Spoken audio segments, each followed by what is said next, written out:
எல்லாருக்கும் வணக்கம். நான் Hima Subramanian. Welcome to home cooking Tamil. இன்னைக்கு நம்ம பார்க்க போகிறது சாட் லவர்ஸ்க்கான ஒரு ஸ்பெஷல் ரெசிபி. உங்களுக்கு சாட் பிடிக்கும்னா கண்டிப்பாக உங்களுக்கு இந்த ரெசிபி ரொம்ப பிடிக்கும். இது சனா சமோசா சாட். வாங்க எப்படி செய்யறதுன்னு பார்க்கலாம்.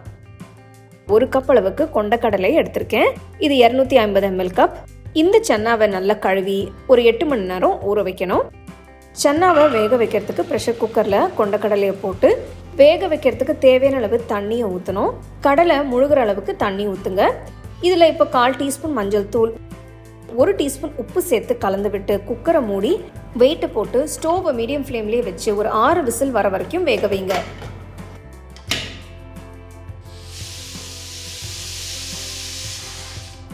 விசில் வந்ததும் ஸ்டோவை ஆஃப் பண்ணிவிட்டு ப்ரெஷர் ரிலீஸ் ஆனதும் குக்கரை திறந்து பாருங்கள்.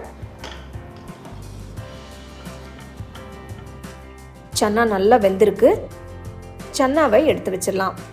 ஒரு அகலமான கடாயில் 3 டேபிள் ஸ்பூன் அளவுக்கு எண்ணெய் ஊற்றி, எண்ணெய் சூடானதும் ஒரு துண்டு பட்டை, 2-3 கிராம்பு, 1 டீஸ்பூன் சீரகம் சேர்த்து வறுப்பட்டதும் 2 வெங்காயம் பொடிசாக நறுக்கி சேர்த்துக்கலாம்.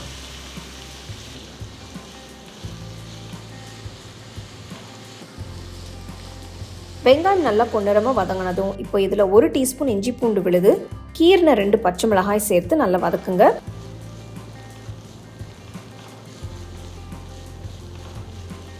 ரெண்டு நிமிஷம் ஆனதும் 3 தக்காளியை அரைச்சி சேர்த்துக்கலாம்.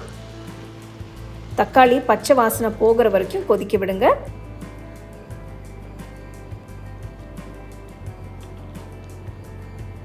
தக்காளி நல்லா கொதிச்சு பச்சை வாசனை போனதும் இதில் 1/4 டீஸ்பூன் மஞ்சள் தூள், 1 டீஸ்பூன் காஷ்மீரி மிளகாய் தூள், 1 டீஸ்பூன் சீரகத்தூள், 2 டீஸ்பூன் தனியாத்தூள், 1/2 டீஸ்பூன் உப்பு சேர்த்து நல்லா மிக்ஸ் பண்ணுங்க.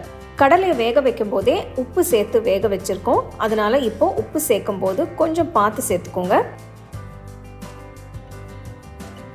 இப்போ 1/2 கப் அளவுக்கு தண்ணியை ஊற்றி கலந்து விட்டு மசாலா எல்லாத்தையும் நல்லா கொதிக்க விடுங்க.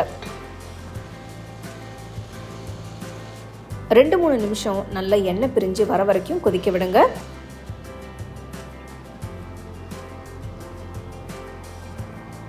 இப்போ வேக வச்ச கொண்டக்கடலையை சேர்த்துக்கலாம்.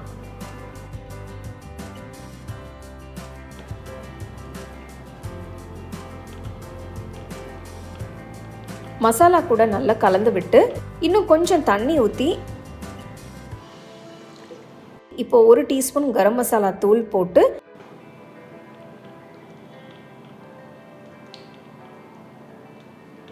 கலந்து விட்டு கடாயை மூடி ஒரு 10 நிமிஷம் லோ ஃப்ளேம்லேயே வச்சு வேக விடுங்க. 10 நிமிஷம் ஆயிடுச்சு. இப்போ திறந்து பார்க்கலாம். சன்னா மசாலா சூப்பராக ரெடி ஆயிடுச்சு. பாருங்க, இதுதான் கரெக்டான கன்சிஸ்டன்சி. இப்போ ஃப்ரெஷ்ஷான கொத்தமல்லியை தூவி விட்டு இறக்கிடலாம். இப்போ சன்னா மசாலா தயாராகிடுச்சு. நம்ம சமோசா சாட் ரெடி பண்ணிடலாம். பாருங்க, தேவையான எல்லா பொருட்களுமே இங்கே நான் ரெடியாக எடுத்து வச்சுருக்கேன். ஃப்ரெஷ்ஷான புதினா கொத்தமல்லி சட்னி, ஸ்வீட் புளி சட்னி, ஸ்வீட்டான தயிர், ஃப்ரெஷ்ஷான சேவ், ஃப்ரெஷ்ஷான மாதுளம்பழம், பொடிசா நறுக்கின வெங்காயம், பொடிசா நறுக்கின கொத்தமல்லி இலை, சாட் மசாலா தூள், அது கூட முக்கியமாக சூடான சமோசா அண்ட் நம்ம ரெடி பண்ணி வச்சுருக்கிற சன்னா மசாலா. இது எல்லாமே ரெடியாக இருக்குது. ஒரு பிளேட் இல்லைனா பவுலில் 2-3 சமோசாவை இப்படி சின்ன சின்னதாக கட் பண்ணி எடுத்துக்கோங்க.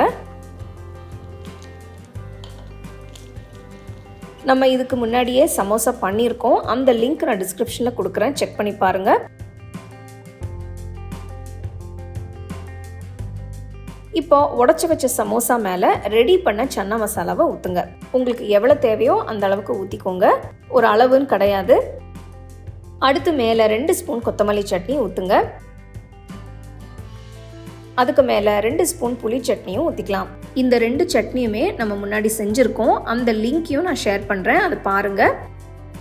இதுக்கு மேலே 2 ஸ்பூன் அளவுக்கு ஸ்வீட்டான தயிர் ஊற்றி புதுசா நறுக்கின வெங்காயத்தை சேர்த்துக்கலாம். இதுக்கு மேலே கொஞ்சமாக சாட் மசாலாவை தூவுங்க. அதுக்கும் மேலே ஃப்ரெஷ்ஷான சேவ், புதுசா நறுக்கின ஃப்ரெஷ்ஷான கொத்தமல்லியை தூவி கொஞ்சம் மாதுளம்பழம் வச்சு கார்னிஷ் பண்ணிக்கலாம். பாருங்கள் எவ்வளோ அழகாக ரொம்பவே அருமையாக இருக்குது. நான் இங்கே சொன்ன ஸ்டெப்ஸ் எல்லாம் அப்படியே ஃபாலோ பண்ணிங்கன்னா சாட் ஸ்டாலில் சாப்பிட்றத விட நீங்கள் செஞ்ச இந்த சமோசா சாட் ரொம்ப டேஸ்டியாக இருக்கும். அருமையான இந்த சாட்டை நீங்கள் வீட்டில் செஞ்சு உங்கள் ஃபேமிலி ஃப்ரெண்ட்ஸோடு ஷேர் பண்ணுங்கள்.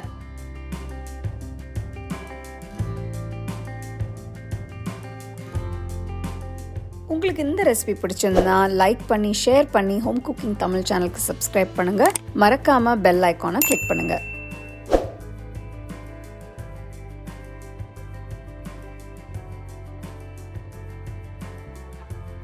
The second edition of the home cooking book is now available on Amazon as well as on shop.homecookingshow.in.